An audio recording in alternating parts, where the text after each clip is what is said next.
Mi hermana difunta no podía trascender por esta razón. La siguiente historia quiero que sea anónima.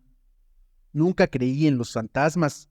En mi familia, estas historias siempre se consideraban meras leyendas urbanas, exageraciones que mis abuelos contaban alrededor de la mesa durante los días de reuniones. Pero todo cambió cuando mi hija comenzó a hablar de su tía. Hasta ese momento, mi hija era solo una niña de 5 años, con una gran imaginación. Sin embargo, desde que empezó a hablar de su tía, mi hermana, la vida en casa se tornó oscura y extraña.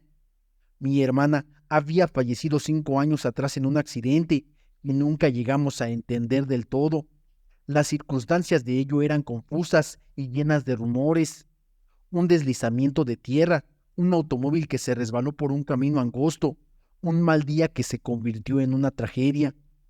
Ciertamente, nunca imaginé que el espíritu de mi hermana regresaría para hacerme compañía a través de la voz de mi pequeña hija. El primer encuentro que mi hija tuvo con su tía sucedió una tarde tranquila.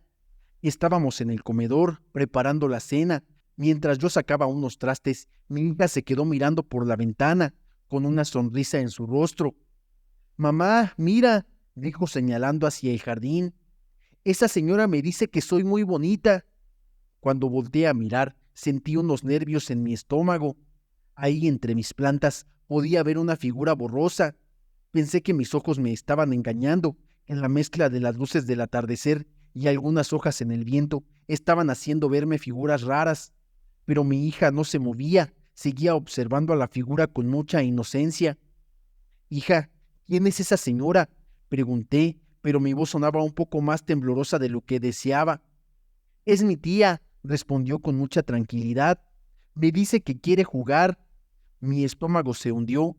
Había una sensación de tragedia en su partida que nunca terminamos de procesar. ¿Cómo era posible que su espíritu se apareciera ahora? Más aún, ¿cómo era posible que mi hija supiera de ella si nunca había compartido una sola conversación?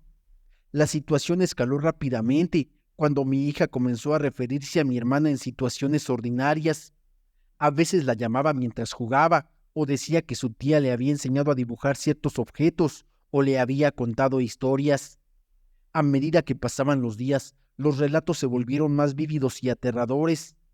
Una noche, mientras estaba acostada en su cama, mi hija regresó llorando a mi habitación. «Mamá, mi tía está en mi armario y dice que quiere salir», decía con la voz temblando. Podía sentir que algo sobrenatural estaba sucediendo. No eran solo travesuras de una niña, y mi instinto me decía que debía buscar ayuda. Decidí hablar con un amigo que había trabajado como camarógrafo para un programa paranormal. Aunque siempre había sido escéptico de este tipo de situaciones, su conocimiento del tema era bueno. Nos vimos en una cafetería el siguiente fin de semana, y cuando le conté todo se puso serio. «Lo primero que debemos hacer es intentar comunicarnos con el espíritu, entender qué es lo que desea», explicó. «A veces las almas se quedan atadas a este mundo debido a cosas que no terminaron. Deben dejar ir algo que les impida seguir adelante». El siguiente lunes, mi amigo vino a mi casa con una pequeña grabadora y un par de herramientas para contacto paranormal. Se instaló en la sala mientras mi hija jugaba en su habitación. A medida que comenzábamos la sesión, la casa se sentía pesada, como si una sombra estuviera surgiendo entre nosotros. «Si hay alguien aquí, por favor comunícate con nosotros», dijo mi amigo. Después de unos minutos de silencio, la grabadora comenzó a funcionar. Un susurro apenas audible se escuchó en el micrófono y mi corazón se aceleró. Él dijo el nombre de mi hermana y seguido: «¿Eres tú?». La grabadora continuó captando susurros, pero el ambiente se volvió cada vez más inquietante. Era difícil entender las palabras, pero la sensación de una presencia se hizo cada vez más palpable. Las luces parpadearon y un aire fresco recorrió la habitación, como si un viento invisible hubiera cruzado el espacio. Mi hija desde su habitación se quedó quieta. Podía sentir que algo estaba pasando. «Me siento, no sé, como si alguien estuviera aquí», confesó mi amigo, echando un vistazo a la puerta de la sala. En ese momento sentí un escalofrío en mis manos. «¿Hay algo que necesitas?», preguntó mi amigo como si intentara hacer que la presencia se sintiera cómoda. El susurro regresó y esta vez alcanzamos a captar una serie de palabras distorsionadas. No, no quiero ayuda, no puedo ayudar. No puedo ayudar, repetí con mi voz temblando. Había algo en ese mensaje que me hizo sentir una profunda tristeza. Mi hermana había sido una persona llena de vida, y pensar que aún estuviera atrapada en nuestro mundo, llamando por ayuda, me dolía. Finalmente, una ráfaga de viento hizo que las ventanas temblaran con un crujido. Mi amigo se puso de pie y comenzó a mover los aparatos en su mano, creando un pequeño círculo en el suelo.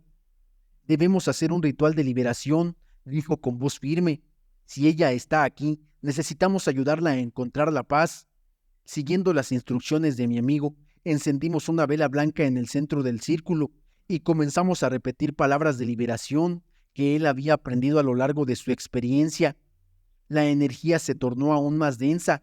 Podía sentir que el aire alrededor de nosotros se sentía frío. Si puedes escucharme, es hora de dejar ir, dijo mi amigo con una voz clara y firme. No necesitas quedarte aquí. Hay amor y luz esperándote. De repente, las luces en la habitación comenzaron a parpadear muy rápido, para luego escuchar un «Estoy bien, mamá». Mi hija salió corriendo de su habitación, sus ojos grandes y asustados. «Mamá, mi tía no quiere irse», gritó. La energía en la habitación se sentía horrible. Estaba estancada en una intensa lucha emocional. Quería salvar a mi hermana, pero también me daba miedo la situación paranormal que estábamos viviendo. «Hija, tienes que ser fuerte», le dije abrazándola. «Tu tía necesita descansar y para eso debe hacer lo que le toca». «Pero me dijo que siempre me iba a cuidar», dijo mi hija con sus ojitos llenos de lágrimas. Era triste escuchar a mi hija hablar sobre su tía que nunca conoció, pero que de alguna manera sentía cerca. «Ella puede cuidarte de otra manera, desde un lugar donde no sufra», le expliqué mirándola a los ojos, esperando que comprendiera. Mi amigo continuó el ritual. Las luces comenzaron a estabilizarse y por un momento sentí tranquilidad. La energía se tornó más ligera y de repente un silencio nos rodeó y las velas se apagaron solas. «Hermana», murmuré en forma de pregunta, casi al borde de un colapso. Miré a mi hija y le dije, «¿Sientes algo?». La pequeña se quedó en silencio y luego notablemente tranquila respondió, «Ya no está triste, mamá». Era como si la conexión que había tenido con su tía se hubiera ido. Poco a poco, la vida comenzó a regresar a la normalidad de nuestra casa. Aunque nunca olvidaría a mi hermana, el temor y la extraña atmósfera se disolvían poco a poco de nuestra vida diaria. Mi hija seguía hablando de su tía, pero ya no había miedo en sus palabras.